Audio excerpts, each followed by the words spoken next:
அடிப்படைவது கிடையாது. எண்ணத்தை அப்படியே பிரதிபலிப்படுத்துவார். திரைப்படத்திலும் சரி, நிஜ வாழ்க்கையிலும் சரி, எந்த ஒரு தமிழர்கள் ஈழத்தமிழர்கள் விஷயத்தில் இருந்த பற்றுனாலதான் அண்ணன் சீமானே அவர் ஆதரித்தாரு. அதை தாண்டி அவர் எந்த ஒரு அரசியல் கட்சிக்கும் ஆதரித்ததில்லை. திரையுலகத்தில் கொண்ட கொள்கையிலும் கருத்திலையும் ஒற்றுமையா தன்னுடைய கருத்துல இருந்தவர், ஒற்றுமையாக இருக்க வலியுறுத்தவர். இனிய தமிழ் மக்களேன்னு அவர் சொன்ன அந்த வார்த்தைக்கேற்ப வாழ்க்கையை வாழ்ந்து மறைந்தவர். தன் குடும்பம் கூட நினைக்கப்பட்டார். வேலையாட்களையும் சரி, தன் பிள்ளைகளாகவே தான் நினைப்பார். நாங்களே ஒரு உதவி ஏதாவது ஐயானா என் தாய்க்கு அர்த்தமாகவே வந்து கேட்டதை போல இருக்கு நம்மளெல்லாம் பெருமைப்படுத்துவார். அந்த சின்ன உதவி கூட என்னையெல்லாம் அவர் தாய் ஸ்தானத்துல வழி நடத்தியவர். வேலைக்கார பிள்ளைங்களை கூட சொல்லுவார், என் கருத்தமாக இருந்தால் தான் என்னை இப்படி பார்த்துக்குவாங்க, என் மனைவி இருந்தால் தான் என்னை இப்படி பார்த்துக்குவாங்க, அப்படி பார்த்துக்கிறீங்கன்னு சொல்லி வேலை செய்கிறவங்களுக்கு அதே தட்டில் சாப்பாடு அவருடைய டைனிங் டேபிளே தான் சாப்பிடுவாங்க. தனி தட்டெல்லாம் கிடையாது. வீட்டில் வேலை செய்கிறவங்களுக்கு பார்க்குற விஐபிலாம் என்ன சொல்லுவாங்க, என்ன அவர் இப்படி வாழ்கிறாரு, எல்லாரையும் உள்ளே விட்டுக்கிறாரு, வீட்டுக்குள்ளே எல்லாரையும் சமமாக நடத்துகிறாரு, இப்படிலாம் சொல்லுவாங்க.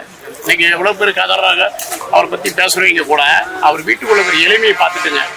ஒரு தமிழனா அந்த உண்மையை நான் சொல்கிறேன், எந்த பாகுபாடுமே அவருக்கு இருக்காது. எளிமைனா எளிமை.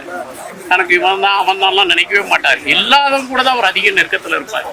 அதனால தான் நானும் இந்த இடத்துல நிற்கிறேன். என்னன்னைக்கு இந்த மீடியாவுக்கு தெரியறதுக்கு எனக்கு வித்திட்டவர் அவர் தான். நீ மீடியாவில் வரணும், கருத்துக்கள் தெரியணும். ஏன்னா ஈழ பிரச்சனையில தான் அந்த பற்றில் தான் நானும் அவரும் ஒன்றா இணையிறோம். அவரு சொல்லி தான் நான் யாழ்ப்பாணத்தில் போர் பகுதியில் திறக்க காரணமே அவருக்கு திட்டத்தை இதை தான். தமிழ் உணர்வு தான். தமிழ் அந்த மொழி உழைக்கு அப்படி வாழ்ந்தவர். ஒரு பொய்யே இருக்காது அவர்கிட்ட. பொய்னா என்னன்னு தெரியாது.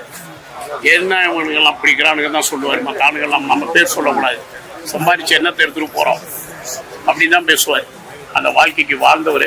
கிட்டத்தட்ட 25 கருத்த மக்களுக்கு சிலைக்கு அப்புறம் திரைப்படங்கள் அவர் இன்வெஸ்ட்மெண்ட் பண்ணனதெல்லாம் ரொம்ப ரொம்ப சினிமா கொடுத்து வச்சிருக்கணும். அவர் லாபத்தையே பார்க்கல. அதுக்கப்புறம் எத்தனையோ திரைப்படங்கள் கண்களால் கைது செய், மனோஜா தம்பி வச்சு எடுத்த படம் செய்யல, எத்தனையோ திரைப்படங்கள் அனைத்தும் நான் எடுத்த திரைப்படங்கள் வரவே இல்லை. அவர் கூட நான் எடுத்த திரைப்படம் ஒரு படம் வந்து ஒரு படம் வரவே இல்லை.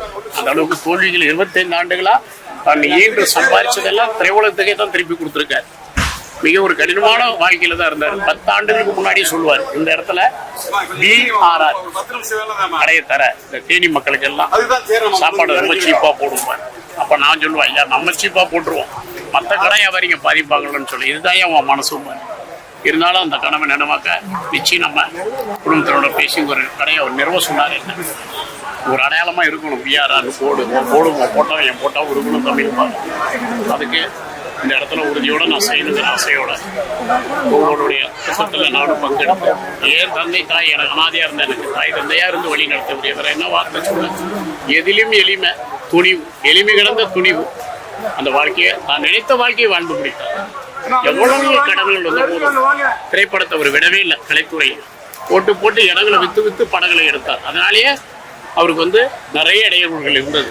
மனநீதியா இவ்வளோ செலவு பண்ணுறாரு என்னெல்லாம் குடும்பத்தினர். இருந்தாலும் கடைசி நேரத்தில் குடும்பத்தினர் கவனிக்கிறது தவிர பெரிய ஹாஸ்பிட்டலில் வச்சு எம்ஜிஎம் அந்த ஹாஸ்பிட்டலை பற்றி தெரியும், அப்படி ஒரு சிகிச்சையை கொடுத்தாங்க. எல்லா கஷ்டமும் பட்டாங்க.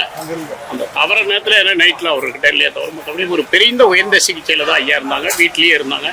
பெரிய அந்த கட்டெல்லாம் 10 லட்சத்துக்கு மேலே படுக்கை இருக்கு இல்லையா, அந்த அளவுக்கு அவங்க கவனிச்சாங்க. அதனால தான் அது இவ்வளோ நாள் அவருடைய ஆயுட்காலம் நீடிக்க காரணம். இல்லைன்னா அந்த முடிவு எப்போவே வந்திருக்கும். அவங்க குடும்பத்தை கவனிக்கல என்பதெல்லாம் தவறான விஷயங்கள். நான் நேரிலேருந்து பார்த்த ஊடகத்துறைக்கும் தெரியும், திரையுலகத்துறை அத்தனை பேருக்கு அவர் நட்பு எனக்கு தெரியும். அவர் உடம்பு சரியில்லைங்கிற வேட்டி தான் நான் பிரிஞ்சேன்.